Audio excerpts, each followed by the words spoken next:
Good evening, Morocco. Welcome to our first episode of Moroccan Post. You have yourself featuring Tamara. To my right, we have Abdullah El Talib Mosi Bey, author of various books such as Moors and Masonry, Illumination, Masonic Compass and Square, and Illumination of the Mind. Help me out, Brother Abdullah. How Her Venus and Moon Rule. Um, Etymology of Vocabulary, and new upcoming book coming out soon. What month would that be? Some spring of 20? Yeah, Moors and Masonry Part 2. Moors and Masonry Part 2 coming out soon. Think there's pre-orders going on right now. You can go to moorsandmasonry.org. All right, and to my far right, we have Shem Malachi Bey, jurist in the Mexham area that handles all cases that deals with our jurisdiction and our status. So tonight we have our first episode of Moroccan Post, and the topic is jurisdictional sovereignty through House of Cards. Much like a deck of cards that made its evolution throughout the country in the centuries and evolved over time, we're going to go through the jurisdictional sovereignty of the nation and show how the House of Cards has formed, to show how we went from to what we know now is what you call usurpation. So let's get into this evolution of House of Cards. Who want to kick off here? Abdullah, Shem? We can start it off by picking under the act of war through language conquest. When I say through language, mean identifying a particular people, native people, under a colorable title as in subject, which leads them to the subject status, disnationalize them. This has to be recognized first, that to the grammar is to declare war on the people, which is a vice. Traps, tricks, and trades is in the language. And I'm going to point to some scenarios so we'll know. When the Spanish started the conquest through the succession treaties of the Moors in Africa, when the Moors allowed the Spanish to write the treaties, they wrote in there a term of Negro. Now that's not a native Moor. That's a political status to bring the Moors into subjugation, mean capture them, disnationalize them as subjects of Spain. Then later, when England started writing treaties with the Moors, they started writing the Moors in the treaties under a racism status of Indian. Now, that disnationalizes a Moor. A Moor can't make any exclusive original jurisdictional claims, territorial claims for jurisdiction with these titles. Then when Spain conquered more of the Moorish land, the Moors came under the name of Mexican. So we have to point to these names. These names denationalize us, not to be protected by the Moorish Treaty. Now, what are you talking about, Shem? Later on, the United States coined the same strategy of war, because this is war in language. The strategy was coined under the 1790 Act, when they passed that you come into fill out a registration form, an application, or more, and put down, and through the application process, they denationalize you and bring you under the colorable title as colored and black. Negro already exists. A Negro is a French subject, a Spanish subject. But by doing this, you can denationalize the native of the land and take him away from the inherent right to make an inherent claim. And in that status, he's not allowed to have a leader. He's not allowed to make decisions for him, he or she herself. Now, this is serious. They're not allowed to assemble as a government, and everything that governs them had to be done by their creator and their author and settler, which is the legislative power of the United States or the foreign government. Okay, Shem, let's slow this up a little bit. Okay, so the goal of Moroccan Post is to introduce yesterday's events and bridge the gap between today's information for tomorrow's news. So in doing so, in today's information, you have what you have. You spoke about the various constructs, that we went from national standing to various racial constructs through language.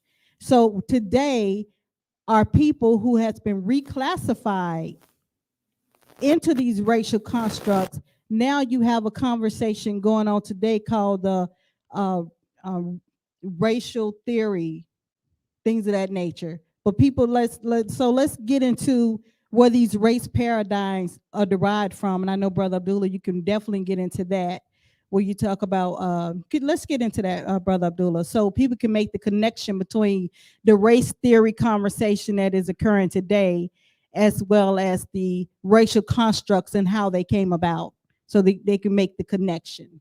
Yeah, so the race is a social construct that was established by mainly three Europeans.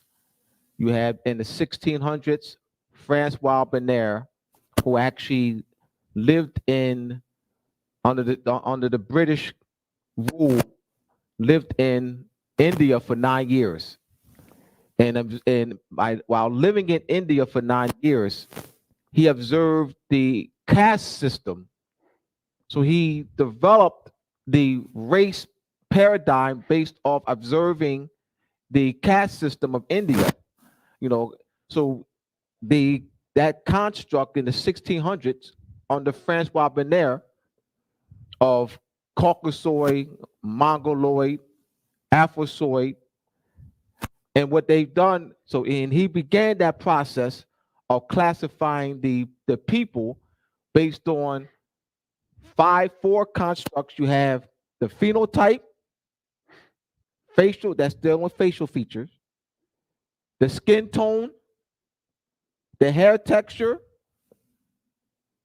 and the brain size. Dr. Francois Bonner was a craniologist, brain doctor, study of the brain, craniologist. And that theory was implemented by Carl Linnaeus in the 1700s.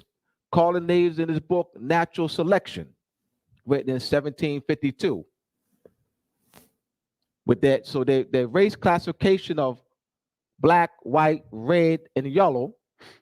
In 1795, the protege of Carl Linnaeus, a German anthropologist, Johann Friedrich Blumenbach, added the brown race classification to that construct. Also, what Carl Linnaeus or Johann Friedrich Blumenbach did was he came up with a modern construct definition of the word Caucasian. The definition as used today for the word Caucasian was developed by the German anthropologist Johann Friedrich Blumenbach. The definition people use, the millions of people use throughout the world, was for the word Caucasian was developed by Johann Friedrich Blumenbach. So that means this definition didn't exist in the 1600s for Caucasian, 1500, 1200, 900s. This modern definition was constructed in the late 1700s, early 1800s by Johann Friedrich Blumenbach. So they are the races. The races, Francois Bonner, Carl Linnaeus, and Johann Friedrich Blumenbach are the races, means they are the fathers of the modern day race paradigm. Now, Francois Bonner, he was well respected. He had lectured in different universities. Universities actually implemented and taught those theories. So it doesn't just happen. How did they become widespread? Through institutions. Institutions, colleges adopting these theories and then teaching it in the universities. These are well-respected men. They are ruling from the dead. They're from the grave, they rule.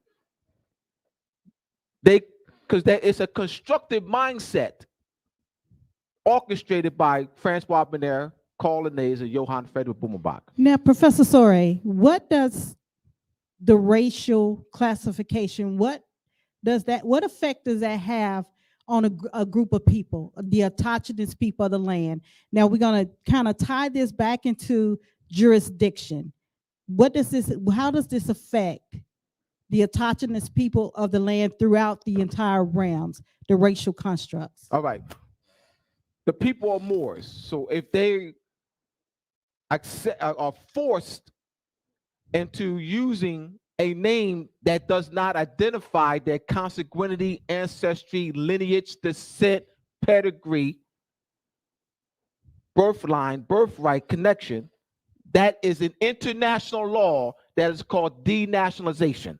Yes. On the conquest and subjugation and European colonization. So let's place this in the construct of international law.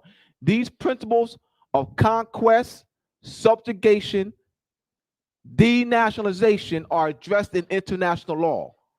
So we got to place it there in its proper.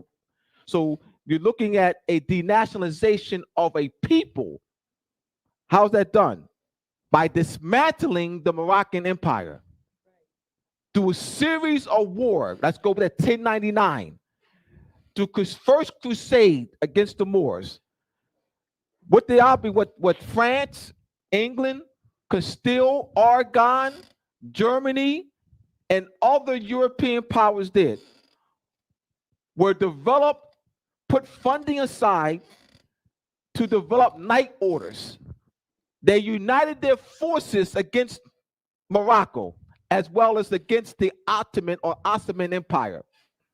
Launched to crusade in 1099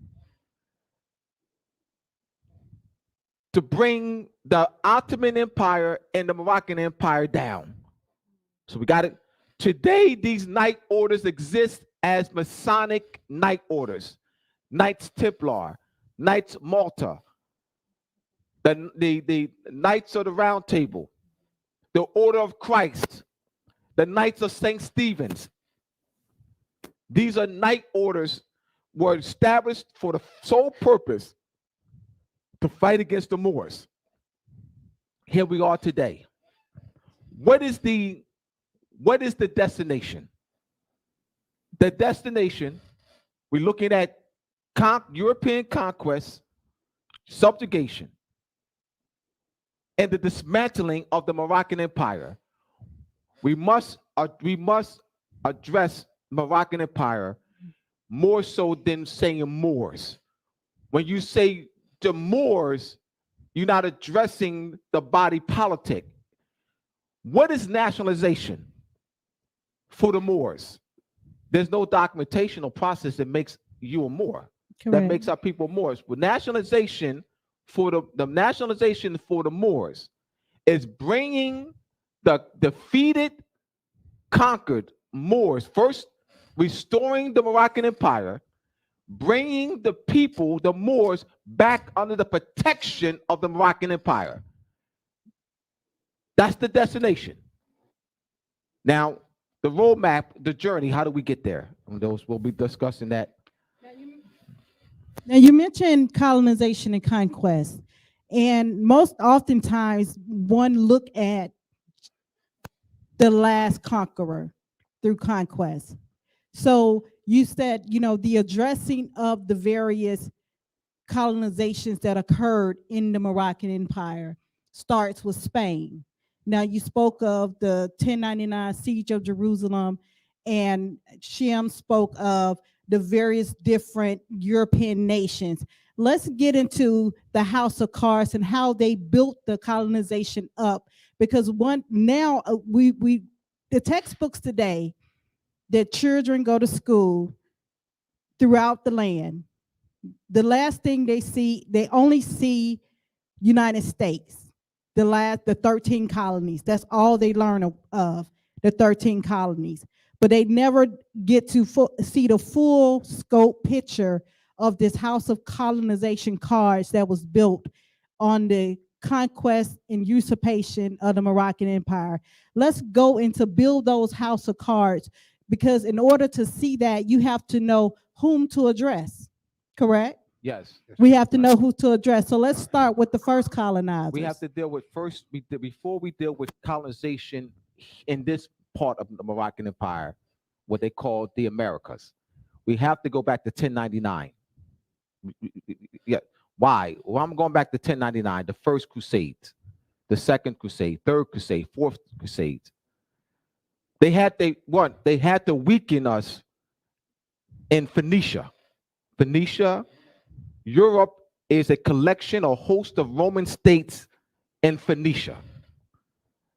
So in order for them to gain power in this part of the Moroccan Empire called the Americas, they had to first gain power in Phoenicia, as we the Moors ruled that area for over almost 1,000 years.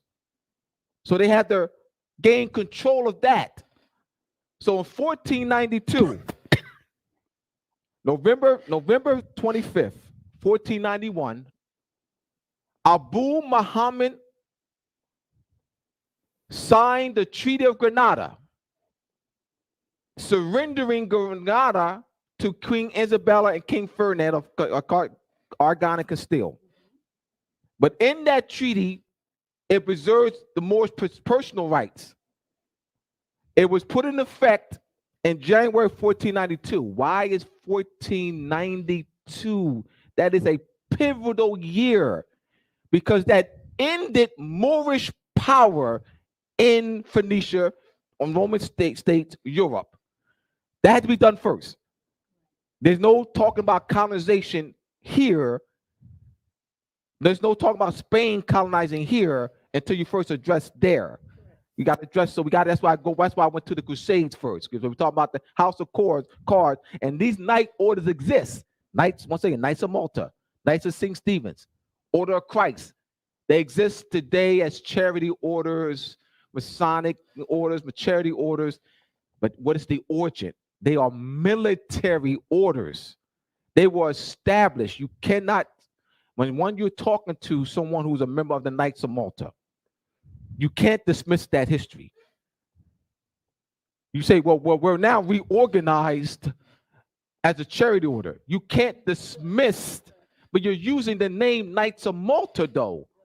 You can't dismiss the origin of the order.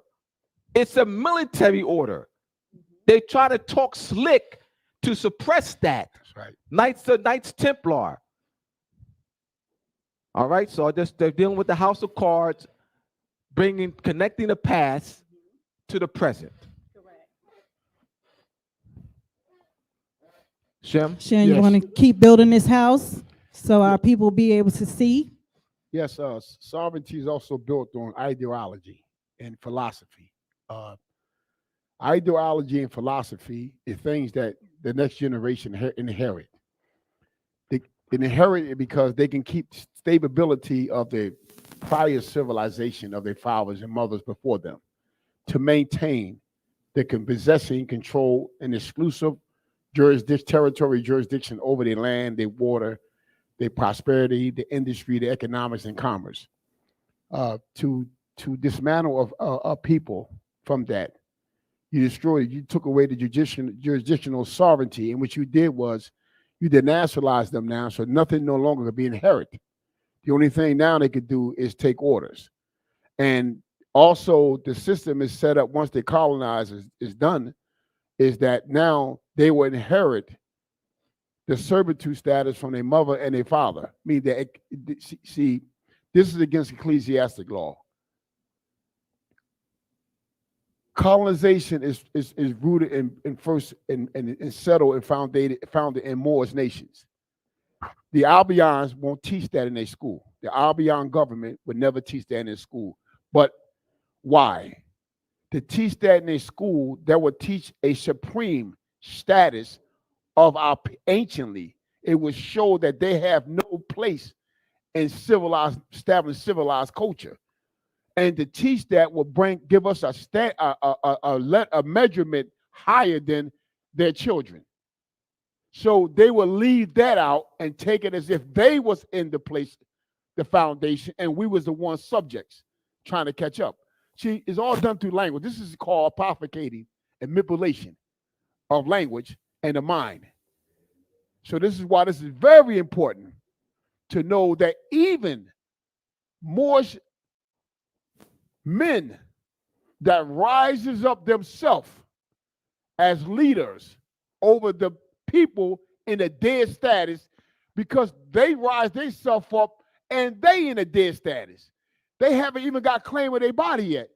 So what happened is they become indoctrinated and social engineer that when they can't represent us as a native of the land based on a clouded, fraudulent status that was put on us under racism. So they said they would never, the hamster would never get off the wheel. He'll die on the wheel. I'm serious, this is for real. I mean, in other words, they're going to kill themselves. They're going the right concepts. So when somebody say, well, we don't understand order and structure. Even in the fraternity order or Masonic order, there is a structure. You can't become a master Mason unless they elect you that. You see what's going on here? Election, self-determined. They have to self-determine among themselves to elect someone qualified to hold that office.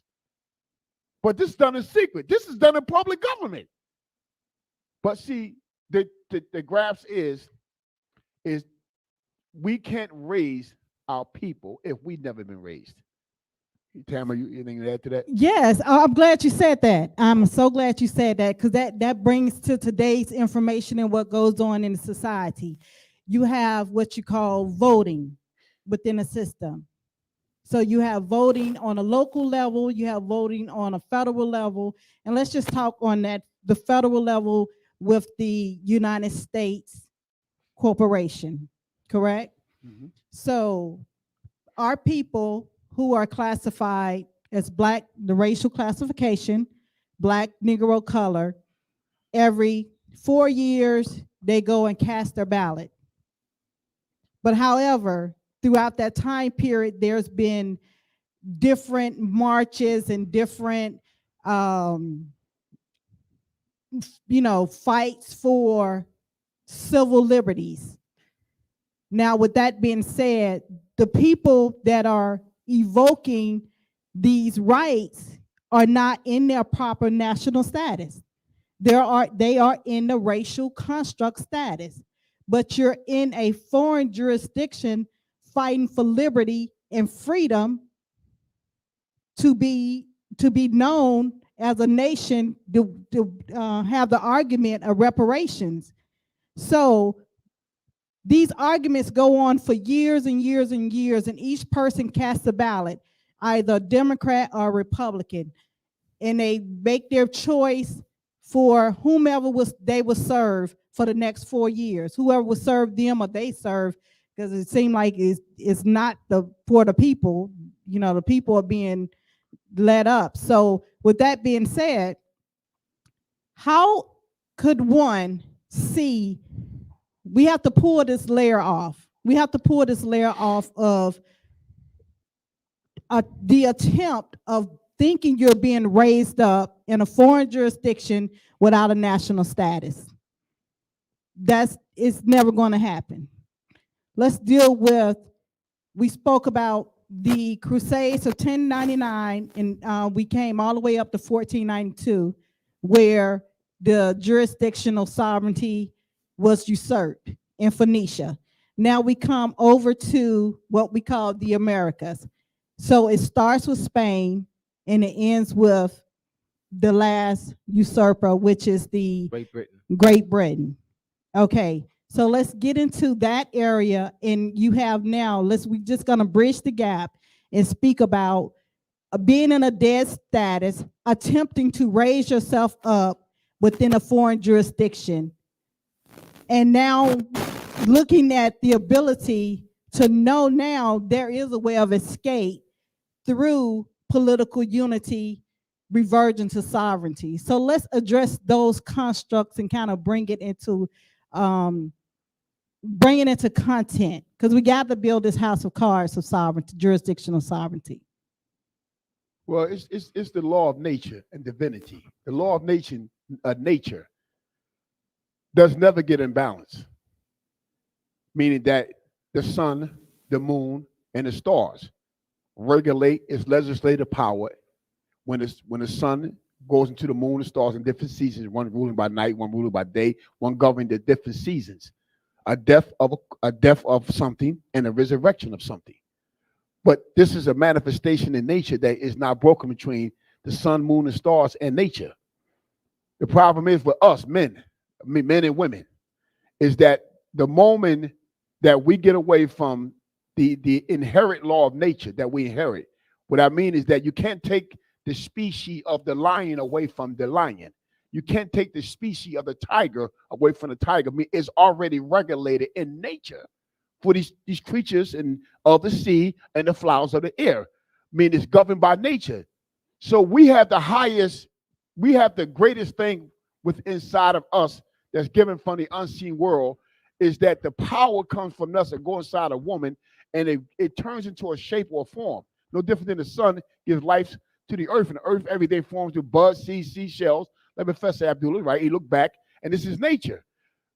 We have to have knowledge to know that you have a right, an inherent right, to be called and identified based on nationality. That's the nature. That's of nature.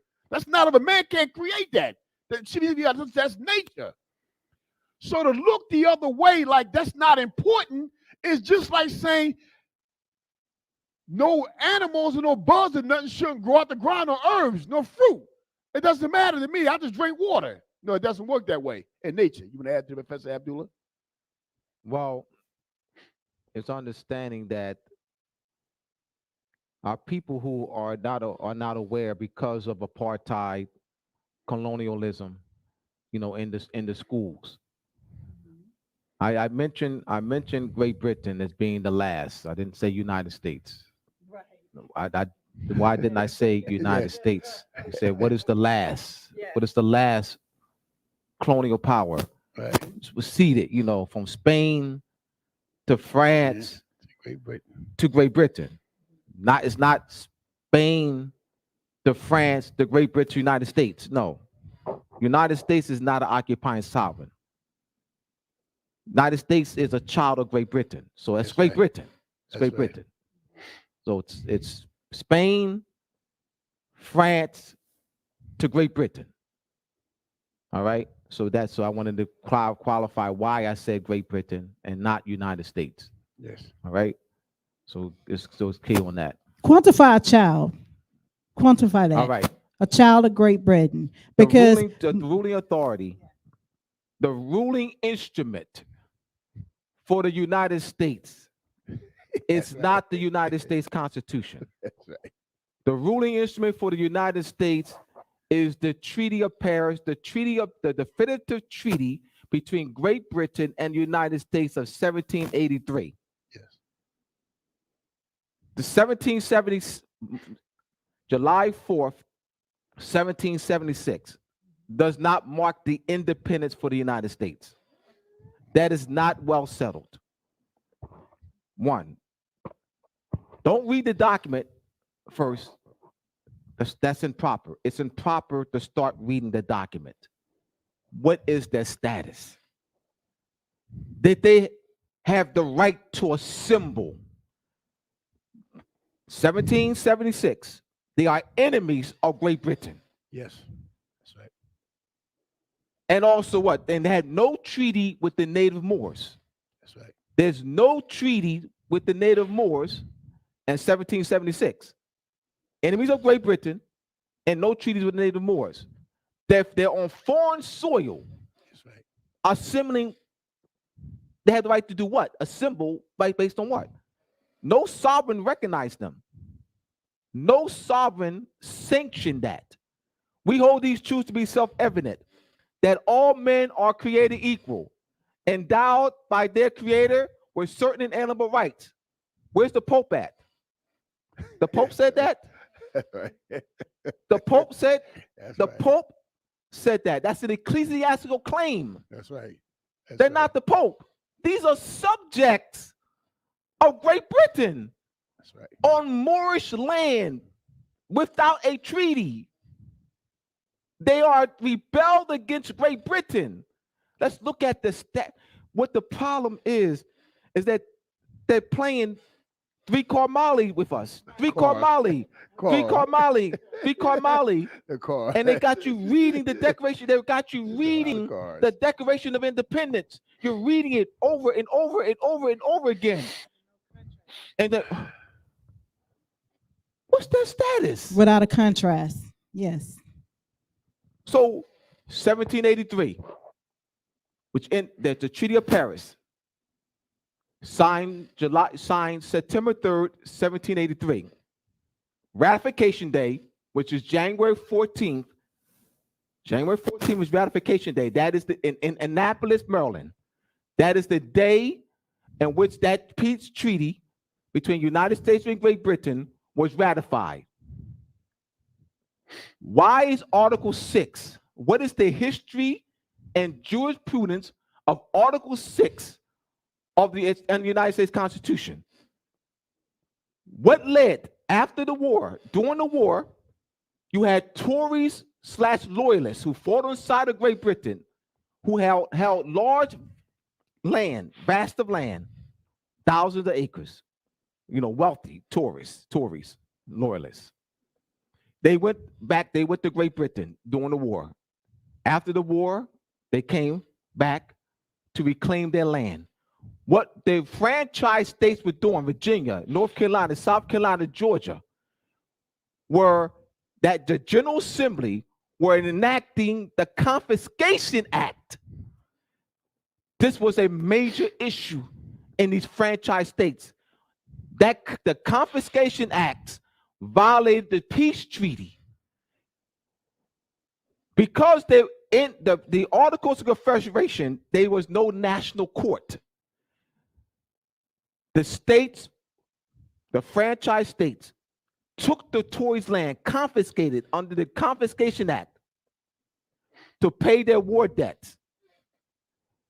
There were petitions, state courts, sanctioned it or were confirmed with the decision of the legislation. Others granted the return of the confiscated land. John Jay, Minister of Foreign Affairs,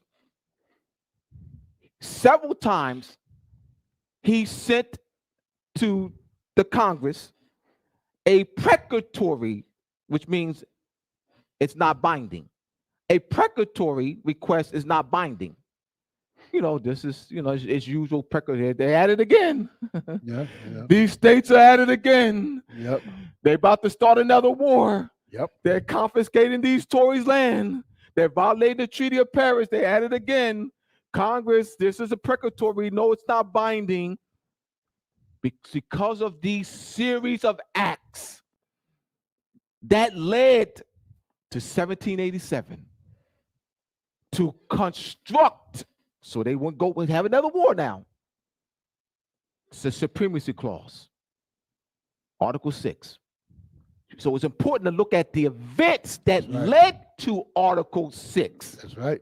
Reading Article 6 is not good enough because you don't have the full understanding. You don't have the jurisprudence why Article 6 is in there. Before you open this up, we're going to take a quick commercial break and honor our sponsors. Are you a deep diver for knowledge? Do you like to explore historical content of language, grammar, and law? Well, Academy of Providence is a unique certificate-based virtual learning institution with an aim to draw out a person's innate talents and abilities by imparting the knowledge of languages, epistemology, scientific reasoning, jurisprudence, positive law, history, literature, rhetoric, and more. The channels through which those abilities would flourish and serve the communities as well as the nation. Our goal is to help you dive deep into critical analysis, thinking and reasoning of these areas towards becoming philosophers or humanity of learning or humanity of science, which creates society's great artists, painters, musicians, jurists, doctors, astronomers, biologists, engineers, cartographers, surveyors, photographers, chemists, herbalists, entrepreneurs, computer scientists, teachers, politicians, and statesmen. So, if you are determined and willing to go beyond, Academy of Providence is the perfect place for you. For more information, visit our website, www.academyofprovidence.org. Hey, we're going to continue with this house of cards. Brother Abdullah, where you going to take them to now? All right. Now look at the Supremacy Clause. Connecting this. Now let's look at the events that led up to the Treaty of Peace and Friendship between His Imperial Majesty, Emperor Morocco, and the United States. So you're talking, so you look at 1777, that's still the Revolutionary War. What happened? Let's look at this series of events. In my book, Moors and Masonry, I chronicle in 1600s, 1700s, these European powers paying an annual tribute to Morocco so that their ships would not be molested. Why am I making this connection? What the United States did was maintain that 300 years of European customary practice of paying annual tribute to Morocco. These European powers were afraid. They paid their tribute because they didn't want their ships to be molested. So these continued 1777, December 20th, 1777. Muhammad ibn Abdullah recognized the United States, 1777.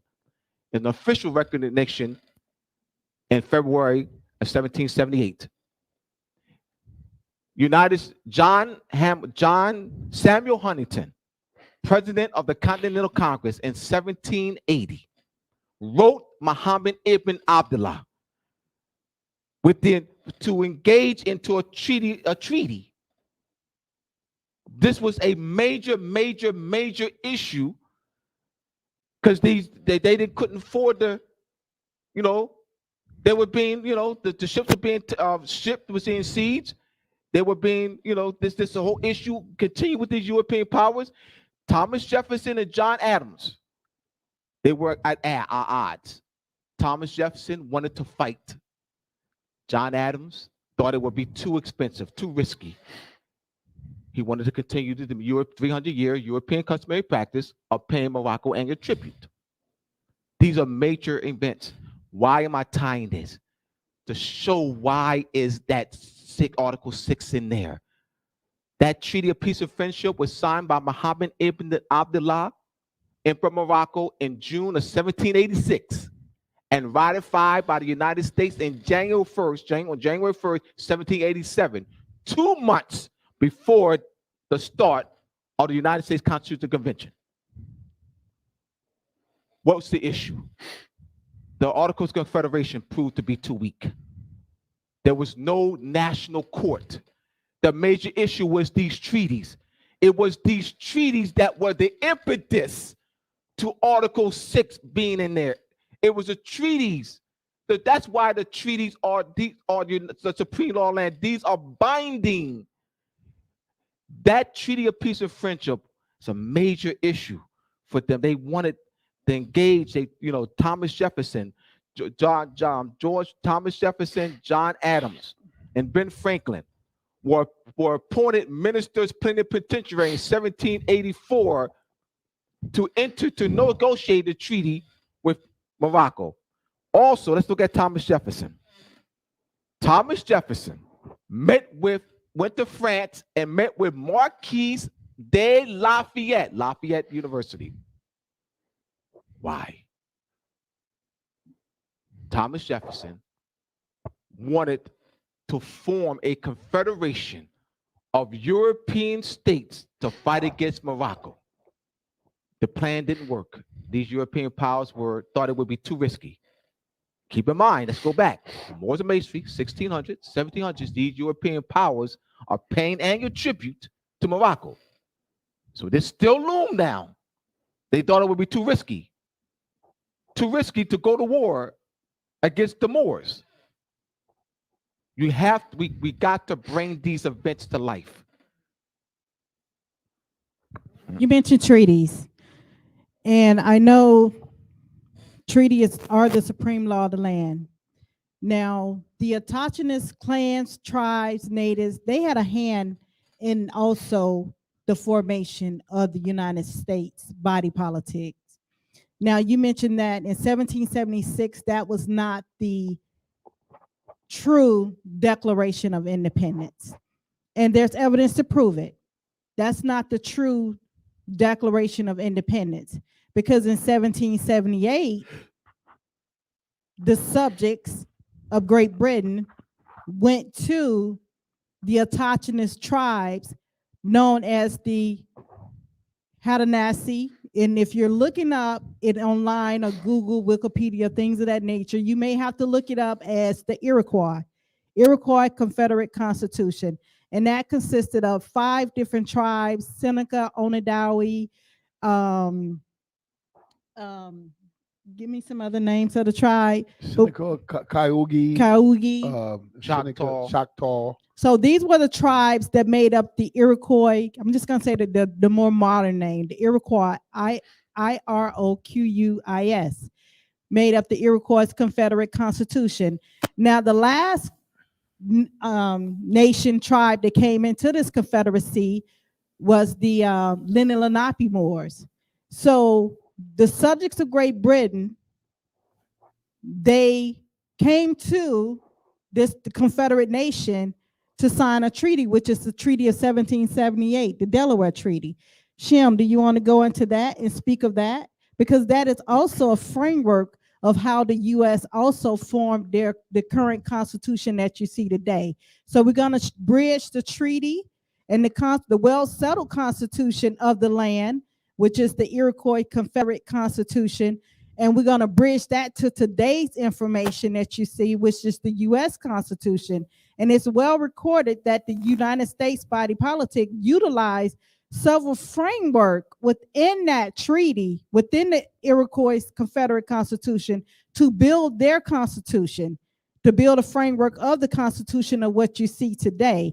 So, Shem, you want to go into that connection of the 1778 treaty, Delaware Treaty, in connection with the United States? Yes, the lords that was granted the letters of patent and was the freeholders and issued the letters of grant. The subjects formed communities and was the planters, it's the subjects.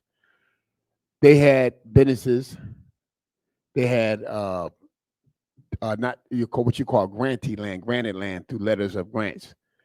They became prosperous. The only thing about them, they wasn't able to make any elected judges. They weren't elected. They wasn't had no participant in electing their parliament or the governor.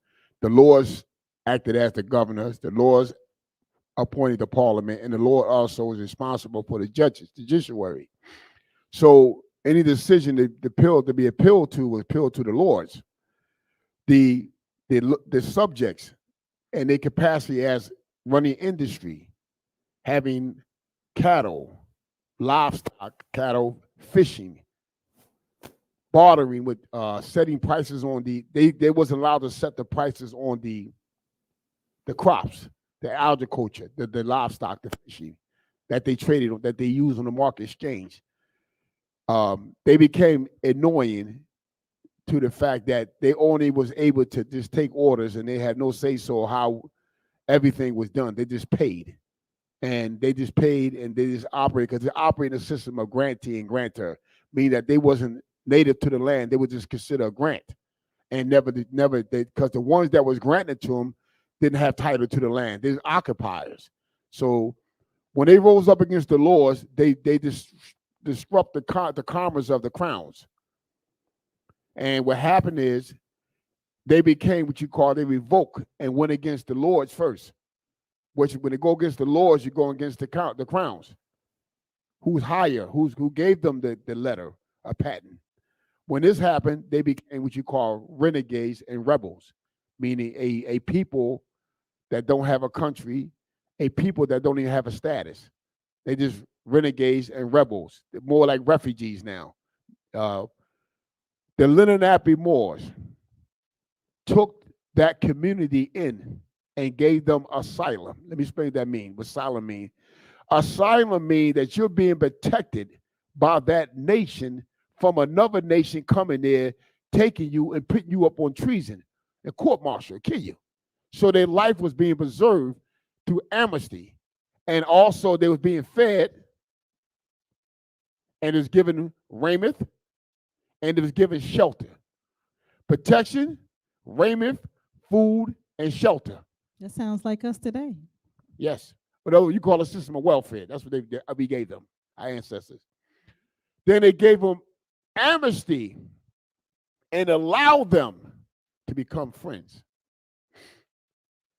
The Lords was able to negotiate with the subjects who gathered themselves together with the most knowledgeable man that represent that subject community, became rebels now.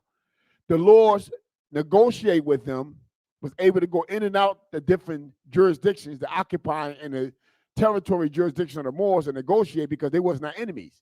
They didn't revoke. It was the subject revoked. Then the Lords was granted the right to form what you call the Articles of Confederation. The common subjects did not write that instrument. It was the esquires. That instrument allowed the subjects, that's rebels and the renegades, to be a part as a free state with rights to self-determine in a sovereign territory. But they didn't have the exclusive right or occupying right as a most favored nation.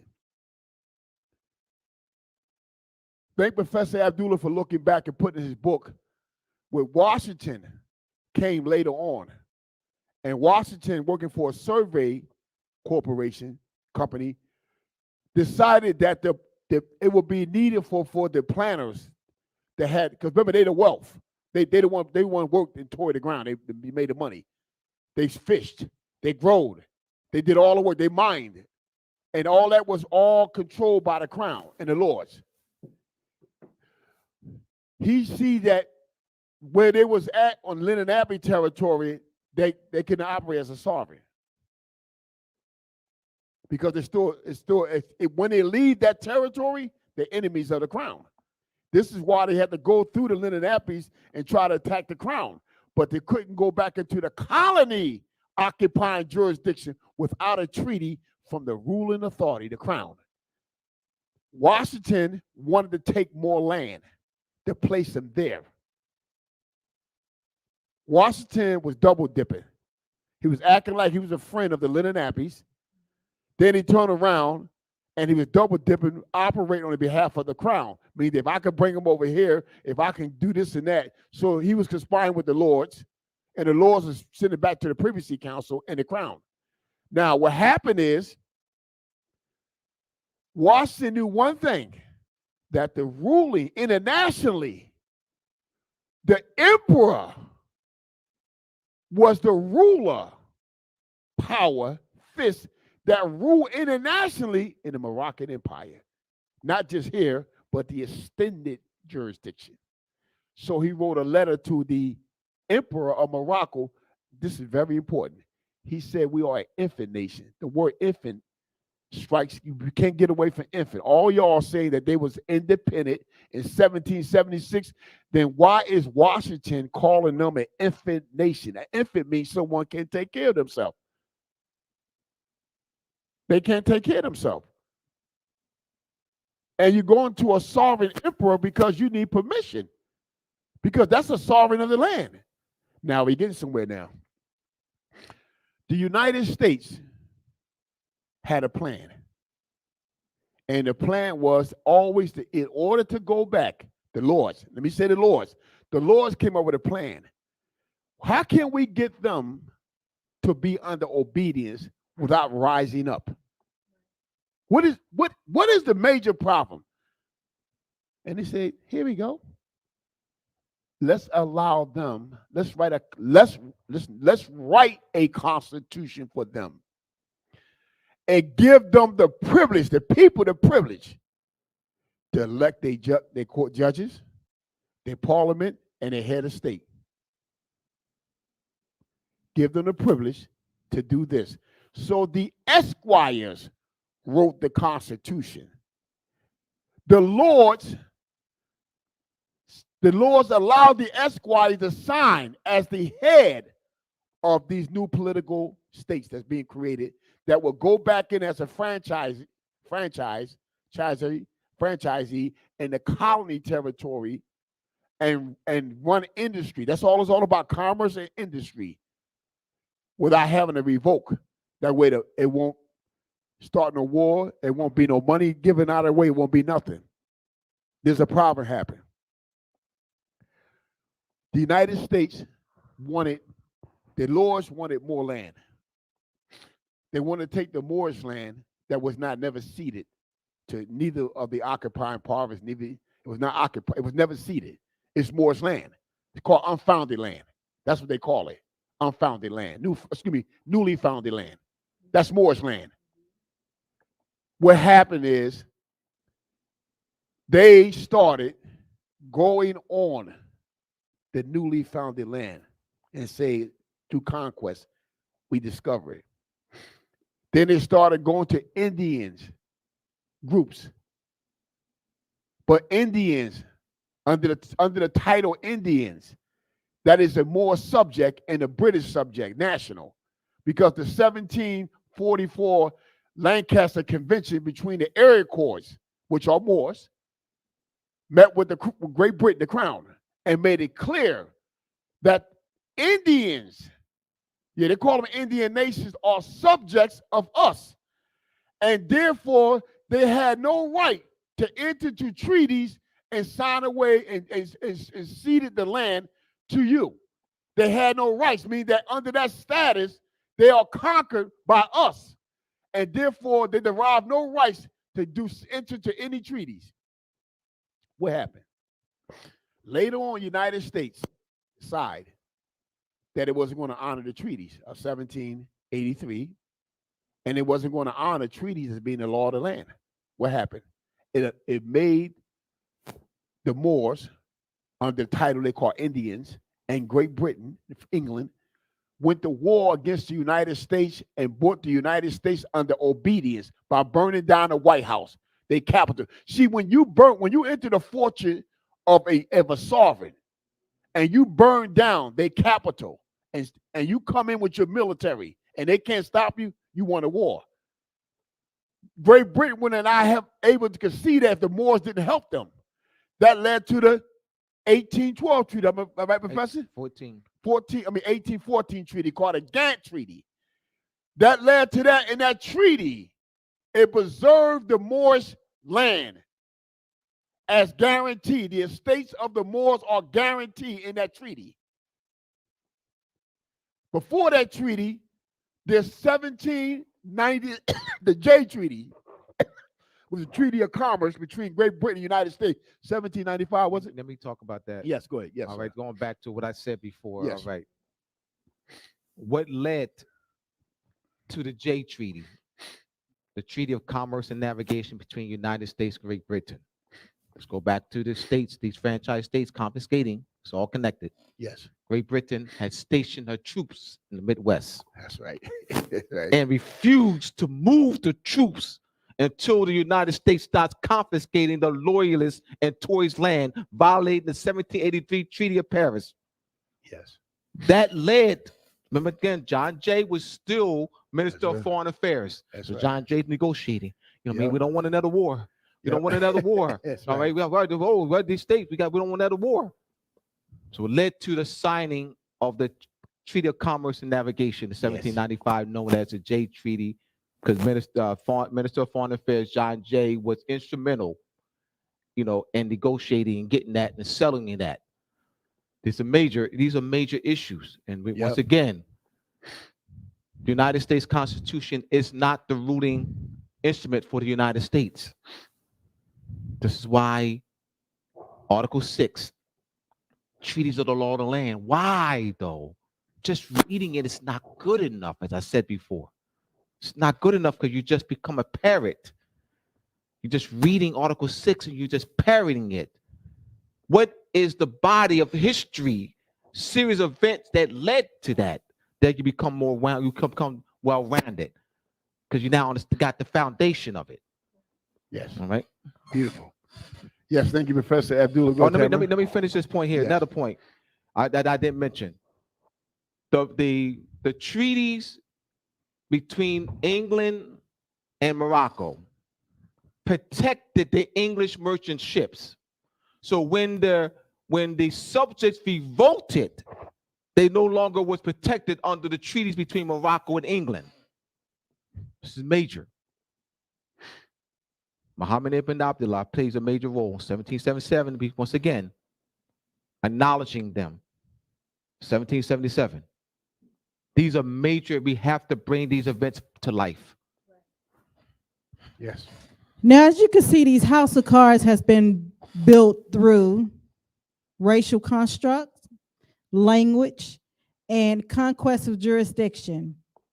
Now we're going to go into how can one, you mentioned Shem, you mentioned that when a nation takes in another nation.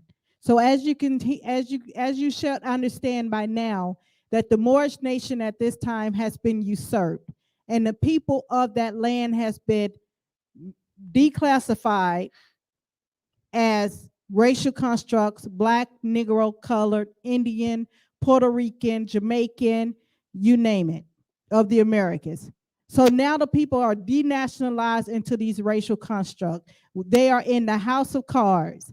Now within that house of cards, they are in a foreign nation, which means they're under now the Refugee Act. They're truly refugees in their own land. Now, as a people, though, you have a way of escape. There's always a back door that has an opening. As stated earlier, a dead people could never raise itself up to liberation, not in the status of racial constructs that are being currently placed upon them: Black, Negro, colored, African American, Indian, and such. There could never be a reparations to a dead nation. How could you repair a nation that doesn't exist? So within that house of cards, there's a door that's open. And you have the ability as a body of people for self-determination, for your political status, to rebirth that which was laid down, which is the Moorish Empire. Let's go into how can one now open that door as a body of people, because that's not an individual thing.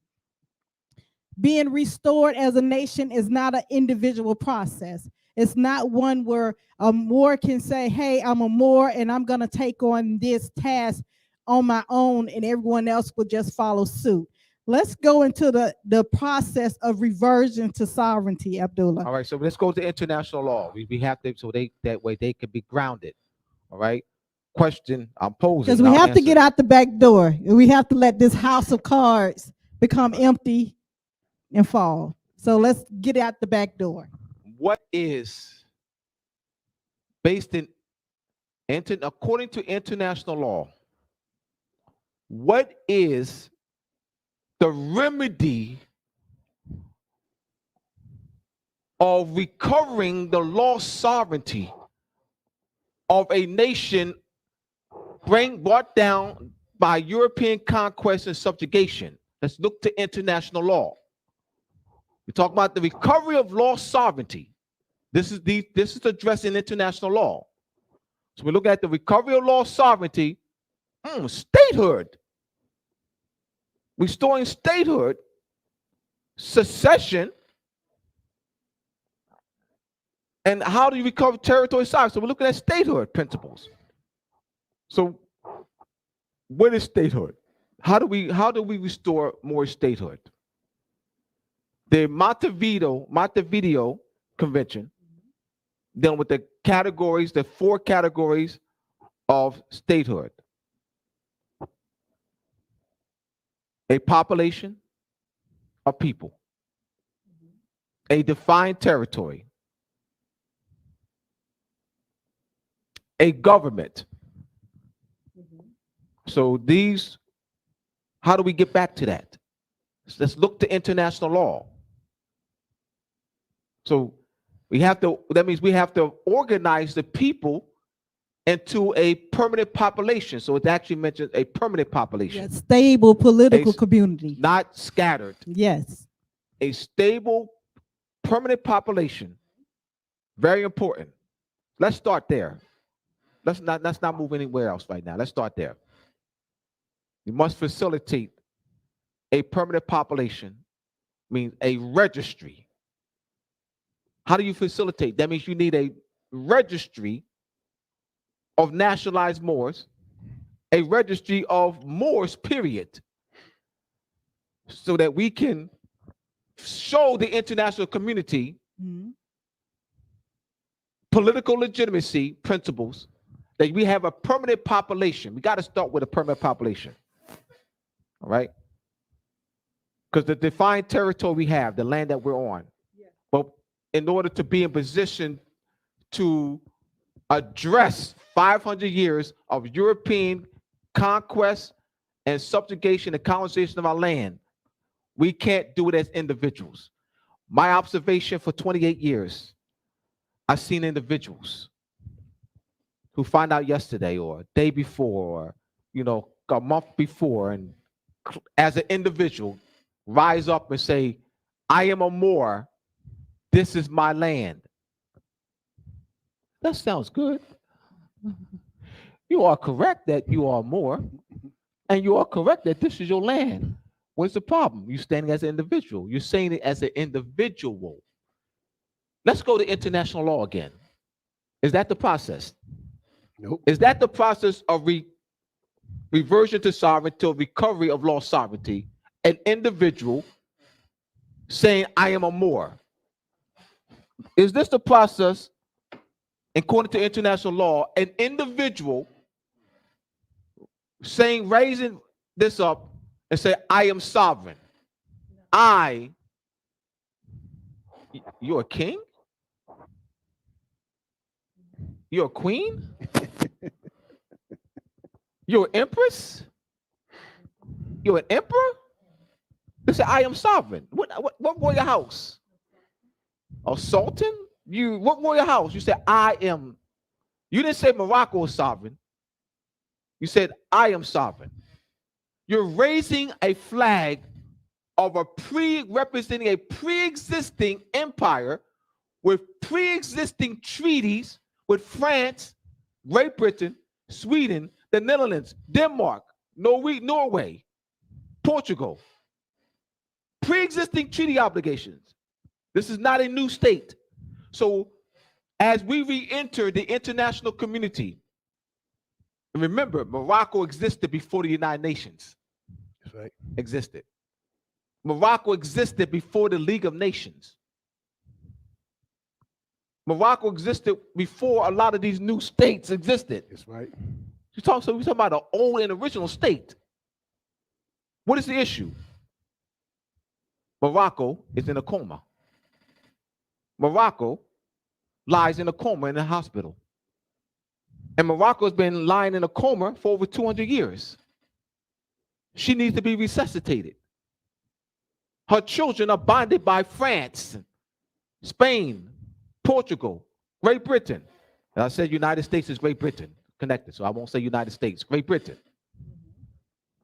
Binding by chains of these occupying foreign powers. We have to resuscitate Morocco. That's what we're talking about. Talking about resuscitating Morocco, bringing Morocco out of the coma. Permanent population. Shem, I'm going to add to that. Yes. The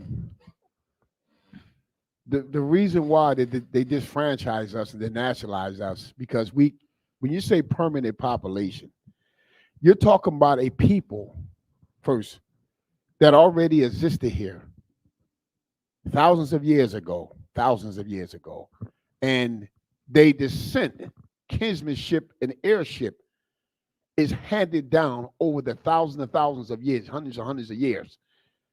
When a people are still in possessing possession of the land, the territory, and their right mind. That's an inherent claim. That's permanent. It can't be erased because it goes back before someone else colonized it, before someone else possessed the jurisdiction as an occupier or conquest. So when one claim as a permanent population, it is not just a modern claim. It's a claim going all the way back thousands of years of a people that inhabit this land with a talk claim to the land. That means the ownership claim. They say, my mothers and fathers, ancient people, come out of this earth. A talkshiness. Talkshiness claim, yes. So that is very important when you hear the word permanent population. That means we have a right to stay here now. We had a right to be here when our ancestors signed accession treaties, and we had a right, we possessed the land before any of this happened. That's permanent. I mean, it can't be taken away. Yes, we just in a status. Now, today, one will see this flag that Professor Abdullah was waving. One would see this flag, they would see the resemblance of this flag. They'll say, it's kind of similar to what I see that's called the Kingdom of Morocco. You're talking about an empire, but what we see now as a political exercise arena is called the Kingdom of Morocco, and they exist in the northwest corner of Africa. Now, what's the correlation between the Kingdom of Morocco and the Moroccan Empire? What is that about? See, that we have to kind of make this connection of understanding between the Kingdom of Morocco and the Moroccan Empire and how all that came about into the formation. Well, the Kingdom of Morocco are not just native Moors, claiming native Moors. They're claiming the doctrine of a seer, Muhammad, as a seer. They're claiming to have a right to that land based not only on consanguinity, but based on what a seer proclaimed. And what they did was, under that, they formed a community and came under an established doctrine and nationality as not as a new state, but as people following the culture of these ancient people of the Moroccan Empire. When they send their nationalists, yes, listen to me, they send their nationalists, when they got together as a community of people gathered all around their region, they send a national representative to the embassies that held the treaties with the Moors. And they could not deny them of their Moorish inheritance, not under consanguinity, but under the doctrine of a seer. And after they acknowledged them, then they formed a constitution among themselves. In that constitution, it described the native Moor. The word Moor is in it, not Indian, not a constructed racism slur or title. They are put in the constitution Moor and Moroccan. Moors. That's the consanguinity in that constitution. And then they took their constitution and went to the International Depository, patented, and then they turned around and submitted to the UN so they can sit there, the ambassador can sit there, and now they can make determinations on the international legislative that's passed by the UN Council. You would have that, Abdullah? That's how Morocco, the Kingdom of Morocco, the Kingdom of Morocco is a host of people, communities, and regions in West Africa that made a claim under the Moors, as a Moroccan, more under a seer, ecclesiastical. They made a claim and say that they didn't say they asked for permission. Remember, that's an old claim.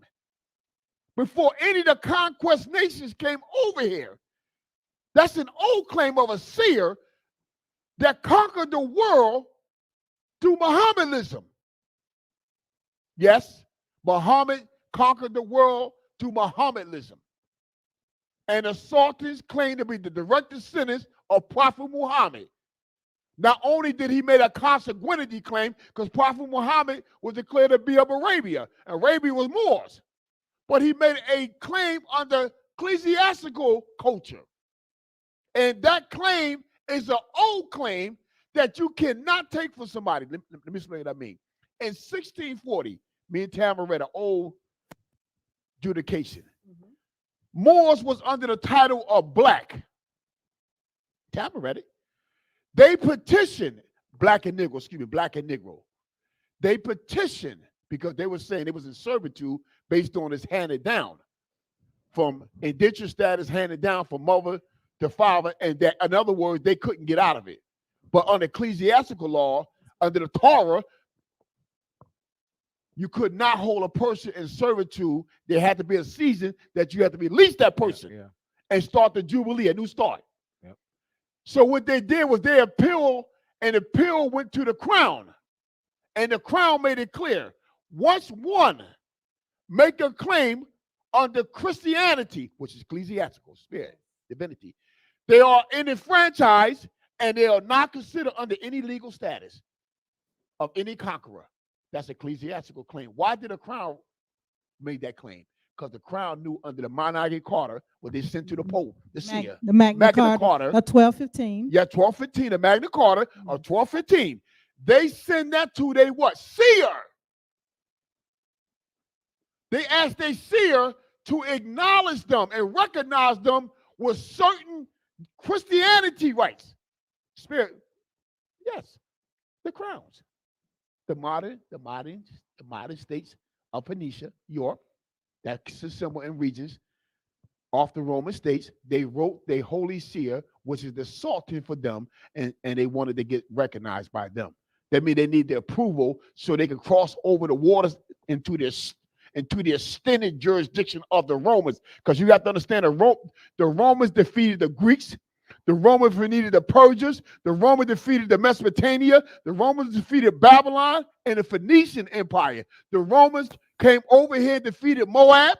The Romans defeated Arabia. The Romans defeated Jerusalem and Israel and the fall of Jerusalem, and it defeated Egypt. So the Pope, as Caesar, the Caesar power was transferred over to the Pope because the Caesar now became the holy seer. He needed to control the world. He needed the galactic keys. In order to do that, he needed to gather up all the writings, the ancient scrolls, ecclesiastical scrolls, and make that claim. Anything you would add to that, Professor? We're going to take a break on that notice. And when we come back, we're going to go into ecclesiastical because that deals with today's mandates and things of that nature. And you have the war, the tug of war going on between the current mandates that are being placed upon the racially constructed people of the land. So after break, we're going to come back and we're going to go into the ecclesiastical process. Are you a deep diver for knowledge? Do you like to explore historical content of language, grammar, and law? Well, Academy of Providence is a unique certificate-based virtual learning institution with an aim to draw out a person's innate talents and abilities by imparting the knowledge of languages, epistemology, scientific reasoning, jurisprudence, positive law, history, literature, rhetoric, and more. The channels through which those abilities would flourish and serve the communities as well as the nation. Our goal is to help you dive deep into critical analysis, thinking and reasoning of these areas towards becoming philosophers or humanity of learning or humanity of science, which creates society's great artists, painters, musicians, jurists, doctors, astronomers, biologists, engineers, cartographers, surveyors, photographers, chemists, herbalists, entrepreneurs, computer scientists, teachers, politicians, and statesmen. So, if you are determined and willing to go beyond, Academy of Providence is the perfect place for you. For more information, visit our website, www.academyofprovidence.org.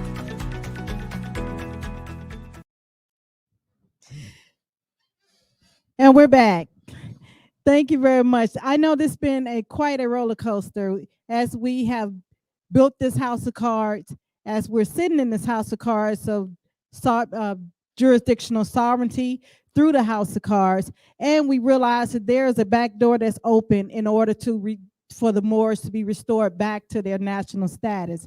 Now, in doing so, Shem, you just spoke of the ecclesiastical ability of one to be able to evoke their sovereignty and to be able to stand on that. Now, today, you have racially constructed people who are in a paradigm. They're going through a situation in which they have these mandates that are being placed upon them, and there's a revoking where their ecclesiastical evocation is being challenged or being revoked or being denied. Could you go through the ecclesiastical process that is of higher status than one would say statehood? Well, ecclesiastical is very powerful because from the beginning of time, the early civilization, in order for man and woman to move forward in the earth and in balance and unity with the unseen world, one will have to be visited from the powers of the unseen world. They have to be ordained, a man or woman. Once that happens, they fulfill what you call one of the characteristics of the eagle, the foresee. I mean, you're in trade in futures. Well, they looking for the future of humanity on earth and to be in balance with the laws of the cosmos, of the heavens, the celestial realm. They have to be in order with the invisible world, as if nature is in order with the moon, the sun, the stars, that celestial body. See, the earth is married to that. That's come from the unseen world, married them. How do they marry them? Because as you go on for thousands of years, this matrimony is still going on. The relationship between the sun, the moon, the stars, the seasons, the waters. This is everything dying and being risen again, resurrect. This is a nature and divinity order. So the reason why it moves on man is to keep us in balance with the unseen world, because we don't know this. We have to be ordained and chosen royal, like they have royal for a royal for a kingship or emperor or empress. Well, you have to be chosen and ordained. You become a servant of the people on the earth. So now you can say, hey, listen, them attributes you can carry out now. You can foresee, you can warn the people, you can instruct the people. So that way we can be in harmony with nature. Therefore, the sun, the cycles of the moon, the seasons give us what we need for our sustained life, the necessities of life. If not, there's a phantom. Why is a phantom? So a woman or man will be dealt with to let us know what we have done wrong against the unseen world, and then how we correct it so we can get our crops growing. While the livestock has left and been driven away, that's why. So the seership is the elementary highest principle of supreme that you can have with a man and a woman. It's just started getting later on that if a woman foresees something of danger, she prophesies. She speaks because it's going to come to pass. She has to warn them. She's ordained for that. They kill her. Why? Because the people depend on that. It's called futures. It's the survival of being on earth. And not only that, being made with divinity in us. An animal, a fish, or a bird does not pour anything of value out of the earth and determine the value of it and what's the price. They do not name themselves. We do. So we endorse with the power to speak the etymology and the epistemology on how we name the animals, how we name the fish, What type of fish is good for you? What type of fish is bad for you? How to hunt, how to raise livestock and give them the name, how to heal them. We how to look at the earth and pick the precious metals and stones of value, how to give a price, how to barter, exchange, and trade. That's given to us. That's why we're the most valuable thing on the earth. Anything you would add to that, Professor? You did a great job, brother. Terrence, do we have any online comments, concerns, questions, criticism that we would like to address to the audience?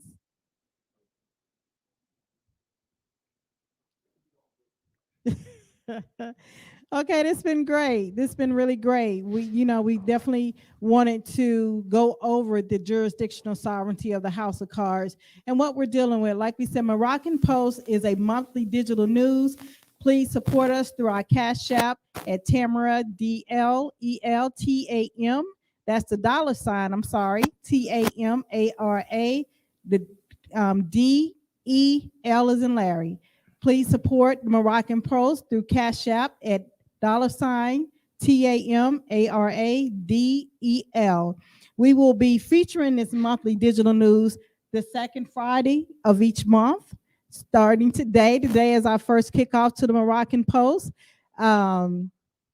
We are glad we're bringing forth this information. Yesterday's events, bridging the gap with today's information for tomorrow's news. So when you're at home and you're looking at the news, you're able to see all the elements that are occurring today is what occurred in the events of yesterday. They are still correlates with all the treaties that are still live in effect. It still correlates with any wars that has taken place. It still correlates with jurisdictional sovereignty and jurisdictional territorial sovereignty. So all these elements are still in play today. So that way, tomorrow's information for the new generation will not continue to be in a place of bondage. They will understand now who holds the master switch, who's in control, and how to be in control, how to be in their sovereign capacity through a risen nation. Terrence, you have anything for us?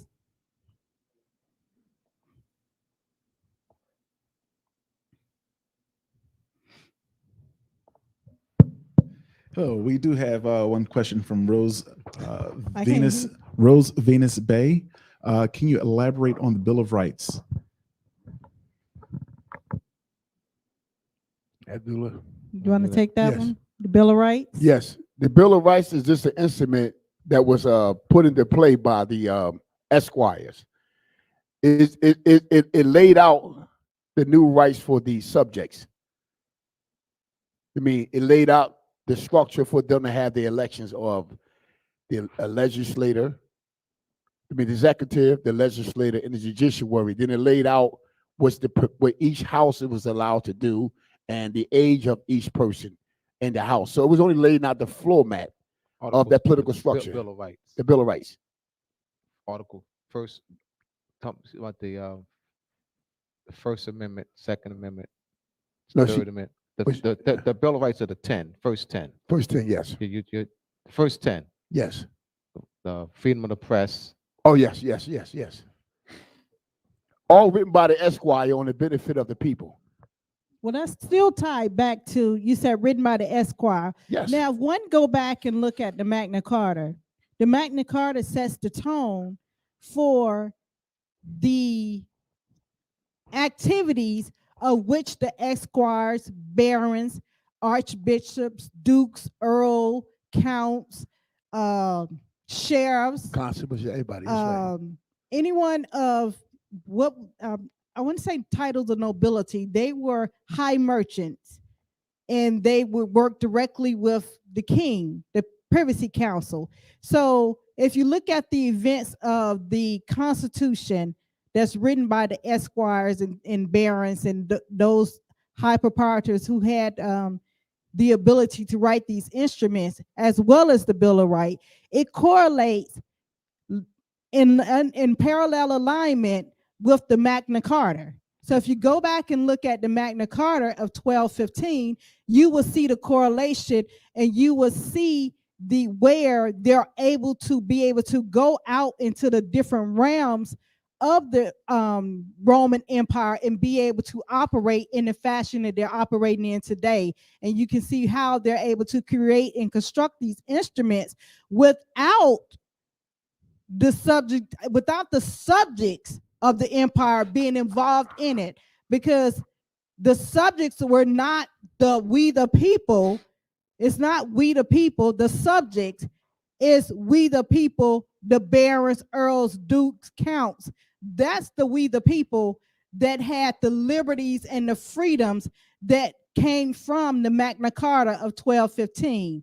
So that's what the Constitution is for the protection of. It's a continuation of the protection from the Magna Carta. You want to go into that? Yes, I can go even further back. Let's go back to basic jurisprudence.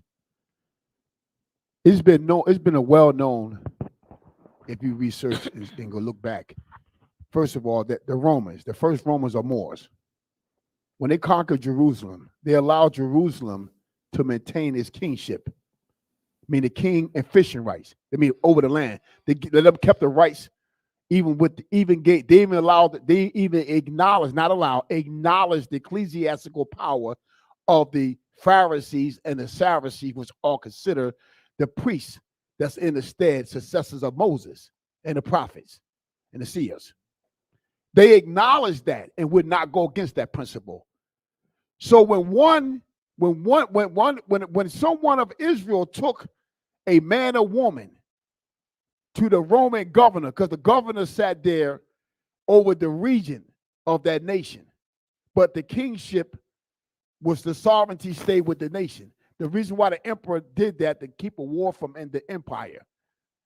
So when that happens, one bring a Israel or Arabian or Moab to the governor. The governor would say, I don't have jurisdiction, because it was not an international threat to the empire of the Caesar, meaning that they were, in order for the Roman government to first take a case, one must be a Roman subject or Roman citizen. That's number one.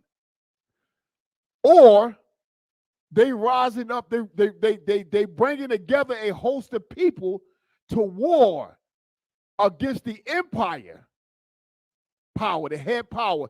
Then that way the Caesar now will usurp the authority and send troops there to bring that nation under obedience, under conquest and captivity. So the basis of it all is this here. Ancient time is still dealt with status. That's however you look at it, it dealt with status. When the emperor or the governor identifies someone, they identify them as a Israeli or a Moab, a Moabite, or a Ishmaelite. So that means that's the national, that's the blood pedigree. Preserving the blood pedigree of the man or woman that's coming before them. They honor that. What we got away from is we under what you call racism. And by being called these different titles and names, we are disnationalized. And now we swept away from the protection of our mother, of our all jurisprudence, all the protection and treaties, culture and jurisprudence has been stripped away from you now. You're a sitting duck. You're a sitting duck. It all comes down to status. Someone said, well, what do you mean? I don't see no harm in calling yourself black, colored, Afro-American. Hey, man, listen, man. I did good in this country. They calling me that. I did good in this country. What do you own? I want you to show me what do you own. If you go and get me a deed out of the county record that's in the custodian of the county or the city, and on that deed going to say grantee and grantor. That's in the chief system of feudalist law. Feudalist, you will own nothing. Nothing. You're not allowed to discharge any debt. You're a servant. You're a servitude. Go back to the early 16th century. You're not allowed to discharge debt as a black or colored person. That's not no nationality. That person that's not protected by law. That's a refugee. We have to recognize this. I don't care if you made he a billionaire. You telling me that man? Watch this. When the time he was born and he was raised up, what his inventions and intellectual property, it does not belong to him. He don't own no land, and he's never made anything in real currency. So what do he own? He's deceived. That's why they can take him into court and strip him and throw him in jail when they feel like it, or do whatever he want to do, or exile him, take his citizenship status from him. What is he going to do with that $1 billion? Our country won't take him. They won't take him. It's a violation of international law. He will have to run somewhere and hide his money into another country and claim asylum to keep them from prosecuting him and stripping him. He'll leave everything he got and run to that country for asylum and leave all that behind because he want to live. He want to be in jail. So if you think because you a billionaire, ask yourself a question.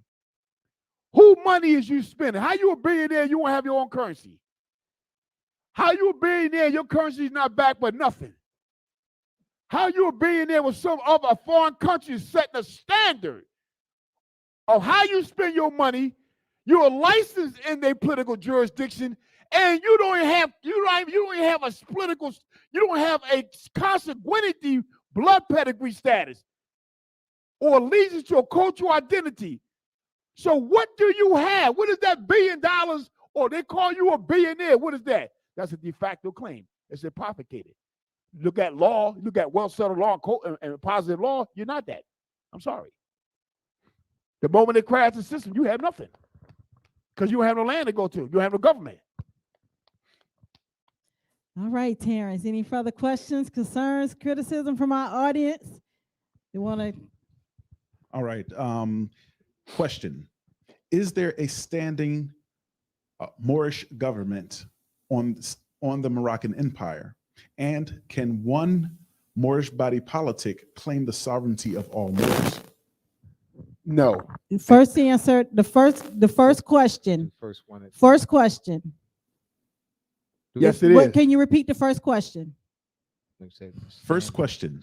Is there a standing body, standing Moorish government? The Moroccan Empire, yeah. Hold on. Okay, the first question, Moroccan is there a Empire. standing Moorish government? On the Moroccan Empire. The answer to that question is no. No, wait a minute. Hold up. Let's be fair. No. When he said Morocco, but when he said the Moroccan Empire, that's the extended jurisdiction. There is. It's called the Kingdom of Morocco. Okay. Because you said the Moroccan Empire. If you said Morocco, I can say no. Okay. But you said Moroccan Empire, so You it said is Moroccan Empire. the Kingdom of Morocco. The kingdom. Did you say Moroccan Empire? Yes. You said the empire. Yes. Okay. Now, what was the second question? Second question. Can one Moorish body politic claim the sovereignty of all Moors? No. The answer to that is no.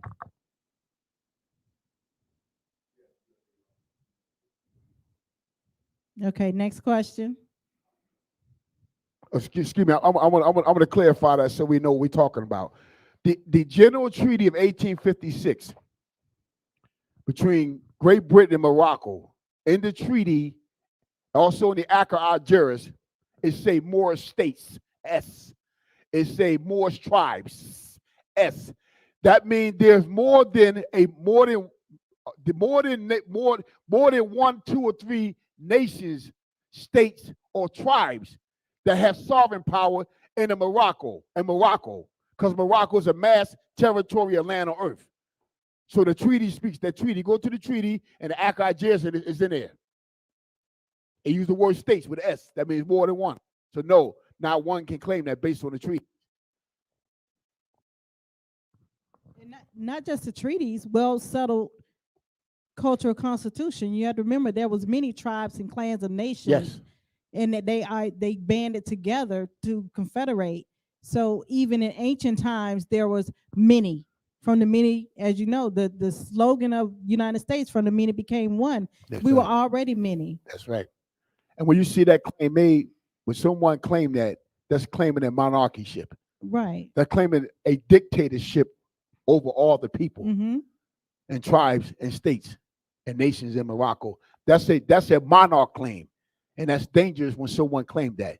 It's dangerous to a people, to us, because to make that claim after we've been so weakened and indoctrinated and have not even yet come out of that coma we was in, and you're going to make a claim like that? That's like a person in a coma, and you making a claim to say, take all these people in a coma and make sure they don't wake up and just feed them. That's what you're saying. So that means all Moors does not have to submit to one Moorish body politic. No, that's not even settled. You can't find that nowhere. Unless you're claiming a dictatorship and you're going to beat the people and you're going to do what's been done to them under varieties of different seers, different successors of seers, is punish the people and subdue them and kill them and take away their estates if they don't claim to follow a certain principle or doctrination of a man or woman. You can't do that. That's not proper. But however, the various Moorish body politics can unite and come together, Yes. to restore the Moorish government through voting, through a stable political community. That can happen, Yes. and that will happen. Yes.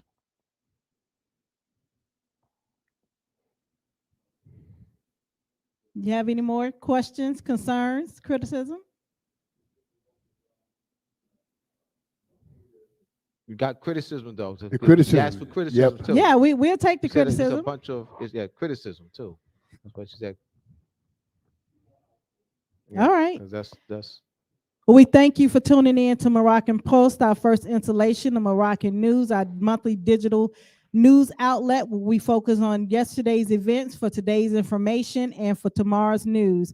With this news outlet, we're hoping to shed light and bring awareness to those questions that one may have regarding, what is a Moor? What is a Moorish movement? How is the Moorish movement different or the same as the Nation of Islam? How is the Moorish movement different or the same from the civil rights movement? How is the Moorish movement different or the same from anyone who has a connection to the divine knowledge and wisdoms of nature? The answer to that is we're all one and the same. We're all from the same consanguinity, lineage, pedigree, descent. We may have different messages, but we're all fighting for our liberation.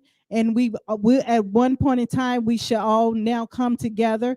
I know there was a statement that Malcolm X made that one must leave their religion at the door in order to have a meeting. This happened during the time period when he was attempting to gather Martin Luther King, the people of the Christianity through the civil rights movement with Martin Luther King and the Nation of Islam, so they can sit down and have a talk and see how can we bridge the gap?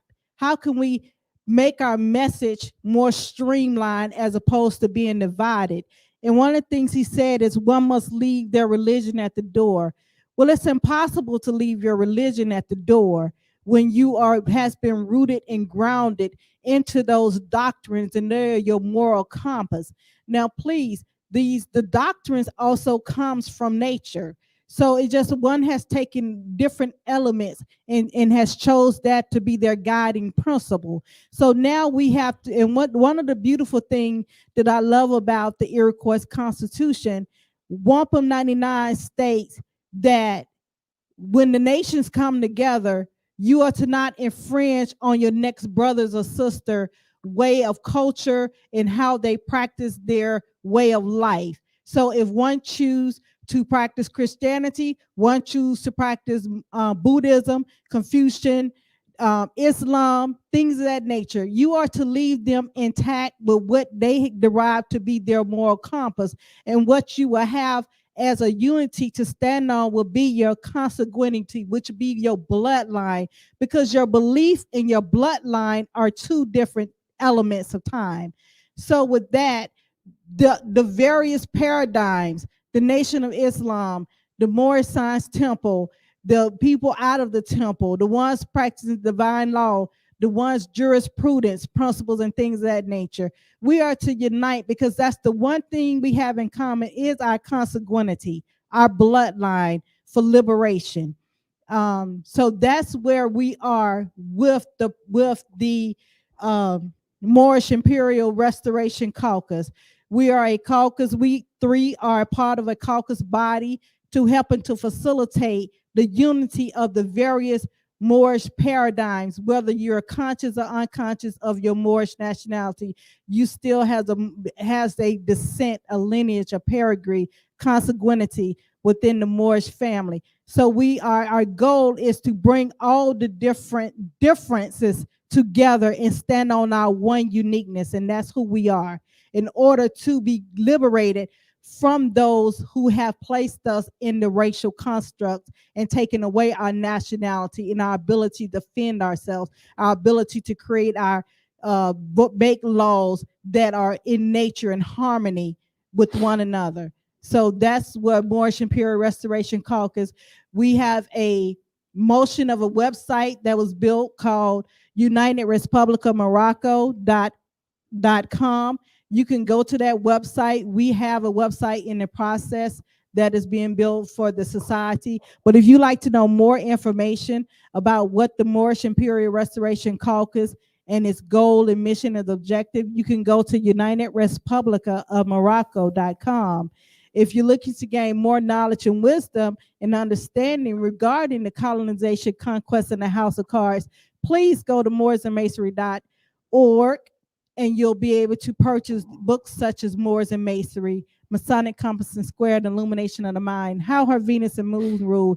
Most important, language and law go hands in hand. Etymology and vocabulary. Without understanding the language, you would never understand the law. You would just be in a racial construct of reading the wrong information. So please, language is of high importance to be able to know that we are the society that we live in, operated in a constructive, connotative language. Once you unfold yourself to the knowledge of etymology, which is the jurisprudence and science of words, you'll be able to really see the unfolding of the history that is right in front of your face. It's in your movies, it's in your music, it's even in your food, it's in the medicine, it's in your everyday walks of life. So please join us on this quest as we help to unite, because if it's not me, then who? If it's not us, then who will it be? And if it's not now, then when? So our goal is to unite. Do we have any more questions, comments, or criticism? Tony Mullen Bay. We have, we are not Moors, we are Moorish Americans. Can anyone elaborate on that? Okay, Moorish, Moroccan, it's said in the treaties, Moorish treaties, not Moorish American. Moorish American is a phrase that was coined, if I'm not mistaken, by Noble Drew Ali. The Moorish American, the Moorish side. Maybe I'm wrong. I want to be safe. It's before that. But it's probably before that. No, it was coined before that. Before that. It was Yes, coined let's before clear that. up. And I can't think of the book right off my head, and I will raise it up. But there's a book that was written about in early 1800, 1815. I want to say 1815. And it was called Morocco. Morocco. I can't think of the name of it. It's just off the top of my head. It's the end of the week. So within that book, it talked about the journey in which the journey they were taking within Morocco. Right. And within that journey they were taking in Morocco, they started talking about a pledge that they should sing. And they say, well, you have the Moors who give their allegiance to the empire of Morocco. And then you have the Moorish Americans who give their allegiance to the United States. So a Moorish American was clearly defined as a Moor who's no longer under the protection of Morocco and now have given their allegiance and protection to the United States. So which means now you are now a refugee. So I hope that helps. Yes, and also the word American is not a consanguinity. So what you have to understand, when you say somebody's a Moorish American, you're saying that the Moroccan or Moorish American, which Moorish is a attachment to the consanguinity of a native in Morocco or the extended empire. But when you add the word American to that, then that's not part of a cultural identity. That's just a racial slur. That's not a consanguinity. That's a legal political status inside the crown's dominion. One that's subjugated and controlled under the crown identity as a subject in the crown dominion. All right, what Tamara was doing was giving the constructive meaning to the term Moorish American. All right. Tony said he's not a Moor. He's a Moorish American. He's not a Moor, he's a Moorish American. Tamara broke it down. Yes. The constructed meaning for Moorish American. A Moor who is a United States citizen. That's a constructive meaning for it. So when the emphasis is our brothers and sisters who are in Moorish Science Temple, they would not claim to be Moors as Tony. They will make the claim that Tony made. If you deal with a member of the Moorish Science Temple, they would make the claim Tony made. I am not a Moor. I am Moorish American. Hear me out. Call someone in the Moorish Science Temple a Moor. They're going to correct you. You're going to be confused. This is very important. You're going to be confused. Because now we're dealing with jurisdiction. Yeah, right. Yeah, right. Hey, Moor. I'm not a Moor. I'm a Moorish American. This is very important because you're going to get that. We had it here. We got it here tonight. Got it here tonight, Brother Tony. What do they mean? All right, this is very important. We got to clear that. Tamara broke it down. Let's further clear it. You'll see this in the Moorish Science Temple. Both of these. They say Moorish American, not Moor. Moorish American. Why? I am a Moor who is a United States citizen. Yes. We're part and parcel. I am Moorish American because I am part and parcel of this said government. And being Moorish American, Juali, you're part and parcel or part and parcel of this said government and must live the life accordingly. In the divine warning written by Juali,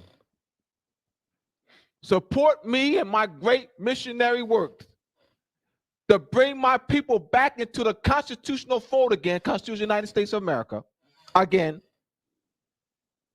Help me, for force the Constitution of the United States of America. So the claim is, I am not a Moor.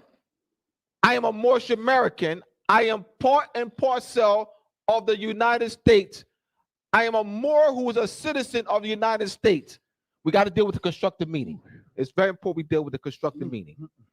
Tamara broke it down. Yes, he did. That Juali did not coin the term Moorish American. What is the constructive meaning? She broke it down. I'm giving further. This is very important. So once again, our brothers and sisters, as Tony, will make the claim that they're not Moors, that they're Moorish Americans, meaning that they are citizens of the United States. This is very important. What do they mean by that? It's important to understand the constructive meaning too. Right. I'm key. Why did I teach etymology and semantics? Not just etymology and semantics. Etymology deals with the true meaning of words. So we have true meaning, etymology. Meaning semantics. So we have to deal with both the true meaning as well as the constructive meaning. All right. Yes, yeah, but yes, that was great. You and Tamara, but that was great. Hey. We have one more They getting question. great. We They have to getting take greater. one more question before we close out for the evening. I have a They getting great greater. question But- from Granddaddy I.U. How do you nationalize for real? All right, let me address that. All right, let me address that. All right. How do you nationalize for real? All right. There's no political process. There's no paperwork that can make you a Moor. Let's go to international law again. What does it mean in international law? What does nationalization mean in international law? What is nationalization for a people under European conquest, European subjugation, European denationalized by Spain, France, Great Britain, Portugal, the Netherlands? What is the nationalization for a people? What it is restoring the Moorish state and bringing the people back under Moorish protection of Morocco. Once again, I said before, Morocco is in hospital. Morocco is in the hospital. She's in a coma. She's in a coma. That's right. She's been in a coma for over 200 years. Her children are chained to France, Great Britain, Portugal, the Netherlands. Been chained for over 200 years to these colonial powers of our land. How do you deal with nationalization? You got the first restored Moorish state, so that you can they'll bring the Moors back under protection of Morocco. If you're not talking that, you're not talking nationalization. There's no way in international law.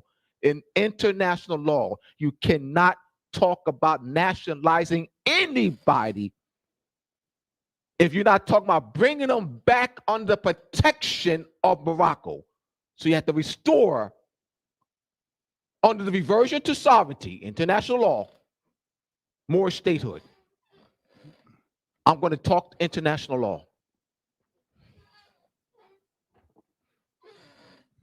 We'd like to thank you for tuning in to our first installation of Moroccan Post News. We will be featuring our monthly digital news outlet every second Friday of each month. Next month, we are going to deal with chess or checkers.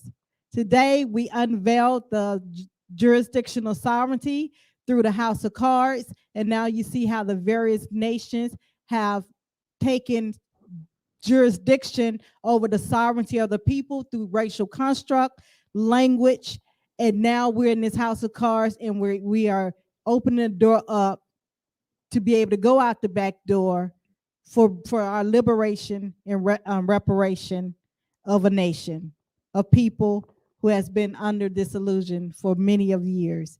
So tune in next month. Once again, please support Moroccan Post News through our Cash App at Tamara DL, TAMARADEL. We thank you very much for tuning in, and you have a great evening. Thank you.